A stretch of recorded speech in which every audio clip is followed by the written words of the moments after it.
Na Hermitage, na Amsterdam, nós sabemos visitar uma exposição de Rita Maasdam.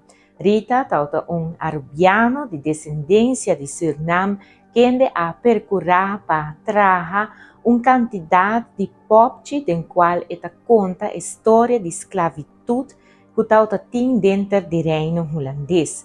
Caminha que ela vai for de Suriname, Curaçao, mas também Aruba. Esta conta a história através de obras de arte extenso, para já 250 popchi, pelo qual está su legado, den qual den dioramas esta explica essa aqui para mostrar a história que está tem de período aqui que nós conhecemos no reino holandês. Segura agora que o mais e mais está papiando arriba parte de esclavitud, mirando que outro ano está 60 anos, de qual que a raia aboli, do qual a esclavitud em reino holandês. A invitação está para todos que por logra para por bem visitar a exposição aqui, para passar, para mirar a obra de arte aqui de Rita Maasdam, de qual está mostra parte de lo qual está a história que nós também mestre por conhecer.